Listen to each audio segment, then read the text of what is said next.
बहुदिन प्रतीक्षार घटिला अंत आउ मिला स्थायी घर बाड़ी पट्टा। कटक जिला चौद्वार पौरपालिका अंतर्गत 10 नंबर वार्ड स्थित जजाति केशरी क्लब ठारे बहु प्रतीक्षित चौद्वार लेबर टेनामेंट कॉलोनीवासी को घरबाड़ी पट्टा प्रदान करा जायछि। चारबाटिया लेबर टेनामेंट कॉलोनीवासी दीर्घ दिन दाबी पूर्ण बेले आयोजित घरपट्टा प्रदान उत्सव में 116 जन को स्थायी घरबाड़ी पट्टा प्रदान करा जायछि। पौरोपाध्यक्ष शुभेन्दु सामल पौराहित्य में आयोजित यह उत्सव में मुख्य अतिथि भाव चौद्वार कटक विधायक सौभिक विशाल जोग देते सम्मानित अतिथि भाव श्रम आयुक्त नीलांबर विशाल जोग देते। टेनामेंट कॉलोनी रे मोट 228 जन परिवार दीर्घ दिन धरी स्थायी भाव बसवास कर प्रथम पर्यायर 116 जन को घरबाड़ी पट्टा दी जाता बेले आज पट्टा प्रदान उत्सव में 103 जन को पट्टा प्रदान करा चौद्वार कटक विधायक सौभिक विशाल प्रकाश करछन्ती। देखो आज गोटे ऐतिहासिक मुहूर्त आम समस्त खास करके चौद्वार लेबर टेनामेंट कॉलोनी दीर्घ वर्षर दाबी थिला, दीर्घ वर्षर यह एक प्रस्ताव थिला कोभली भाव में लेबर टेनामेंट कॉलोनी स्थायित्व पाइबे लेबर टेनामेंट कॉलोनीवासी।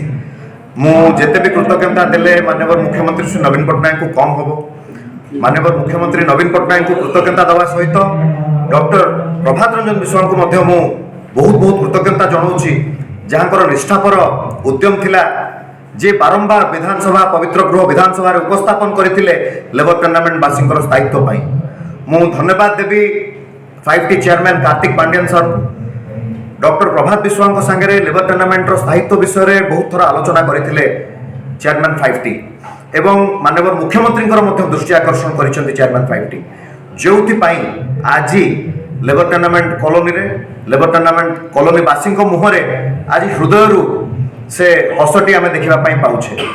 यह कम बड़ कथा नुहे 1742 स्क्वायर फिट्र जगह माननीय मुख्यमंत्री श्री नवीन पट्टनायक आम राज्य सरकार आज जोगे दौरान पट्टा जरिया स्थायित्व जोगे दौरान माननीय मुख्यमंत्री श्री नवीन पट्टनायक चौद्वार लेबर टेनामेंट कॉलोनीवासी देखो 1742 स्क्वायर फिट बड़ कथा नुहे। बड़ कथा हो लेबर टेनामेंट कॉलोनीवासी अधिकार लेबर टेनामेंट कॉलोनीवासी स्वाभिमान तांको सम्मान जोगे देइचंती आम प्रिय नेता माननीय मुख्यमंत्री श्री नवीन पट्टनायक। आज आमे समस्ते खुशी आज आमे स्थायित्व पाइछु। माननीय मुख्यमंत्री श्री नवीन पट्टनायक कथा देइथिले एई चौद्वार रे जजाति केशरी क्लब रे आज जो आमे ठिया हेचे एई जगह रे उपस्थित थिले माननीय मुख्यमंत्री श्री नवीन पट्टनायक से समय रे कथा देइथिले लेबर टेनामेंट वासींकर स्थायित्व निश्चित भाव में हबो। आमे प्रत्येक क्षेत्र को जदि नजर रखा कथा देइथिले ओटीएम बदल में गोटे टेक्सटाइल पार्क करबा पई कथा देइथिले कथा मध्य रक्षा कले ओटीएम बदल में ओटीएम जगह वेलस्पुन टेक्सटाइल कॉम्प्लेक्स आसवा पई जाउछि 3050 कोटी टंका व्यय 17 फेब्रुआरी 2024 रे भित्ति प्रस्ताव स्थापन करथिले माननीय मुख्यमंत्री श्री नवीन पट्टनायक चौद्वार। एक कार्यक्रम में अन्यतम विशिष्ट अतिथि भाव प्राक्तन विधायक डॉक्टर प्रभात रंजन विश्वाल जोगदी कॉलोनीवासी दीर्घ दिन आशा पूर्ण खुशी व्यक्त करता बेले समस्त श्रेय मुख्यमंत्री नवीन पट्टनायक प्रदान करिसेंती। प्राक्तन विधायक डॉक्टर विश्वाल अक्लांत परिश्रम और समस्त अधिकारी सहयोग जो कॉलोनीवासी दीर्घ दिन आशा पूर्ण होगा उपाध्यक्ष शुभेन्दु सामल गणमाध्यम को प्रकाश करते। देखो चौद्वार लेबर टेनामेंट कॉलोनी आज एक स्वर्णिम अध्याय ये एक इतिहास रे ना सृष्टि कला।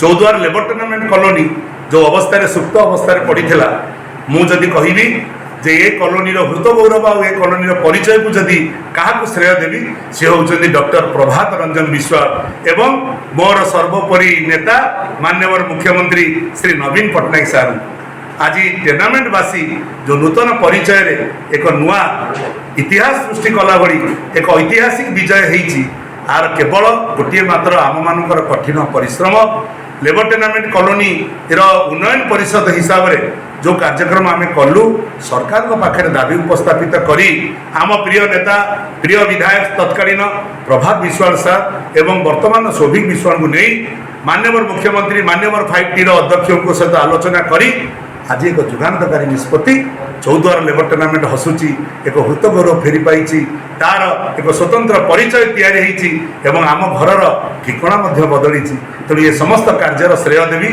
मो सरकार को मो विधायक को मो प्राक्तन विधायक आज केते पाइले ଆଉ ଆଗାମୀ ଦିନରେ ଆଉ କେତେ ପାଇବେ ବୋଲି ଆଶା ଦେଖନ୍ତୁ ଲେବର ଟେନାମେଣ୍ଟ କଲୋନୀରେ ବର୍ତ୍ତମାନ ଆମ ଚୌଦ୍ୱାରରେ 228 ପରିବାର ଆମେ ରହୁଛୁ। ମୁଁ ବି ଲେବର ଟେନାମେଣ୍ଟ କଲୋନୀରେ ରହୁଛି। এই 228 ପରିବାରରୁ ସରକାର ପ୍ରଥମ ପର୍ଯ୍ୟାୟରେ 120ଟି ପରିବାରକୁ ପଟ୍ଟା ଦେବା ପାଇଁ ନିଷ୍ପତ୍ତି ନେଇଛନ୍ତି। 116 ଜଣଙ୍କର ଆମର ବର୍ତ୍ତମାନ ଲିଜ୍ ଡିଡ୍ ଆମର ବର୍ତ୍ତମାନ ପଟ୍ଟାର ଦଲିଲ ସରିଛି। 103 ଜଣ ବର୍ତ୍ତମାନ ଆଜି ପଟ୍ଟା ପାଇବା ପାଇଁ ଏଠୁ ସ୍ଥିରୀକୃତ ହୋଇ 103 ଜଣଙ୍କୁ ପଟ୍ଟା ଦିଆଯାଇଛି। କିନ୍ତୁ ଆଜି ଗୋଟେ କଥା ଅଛି ଯେ ଆଜି ତେବେ ଅନ୍ୟମାନଙ୍କ ମଧ୍ୟରେ ଗୃହ ଓ ନଗର ଉନ୍ନୟନ ବିଭାଗର ପ୍ରକଳ୍ପ ନିର୍ଦ୍ଦେଶକ ହେମନ୍ତ କୁମାର ସ୍ୱାଇଁ ଏବଂ ପ୍ରମୁଖ ଉପସ୍ଥିତ ଥିଲେ। କଟକରୁ ପ୍ରଦୀପ କୁମାର ନାୟକ ରିପୋର୍ଟ, ଭାରତ ଲାଇଭ୍।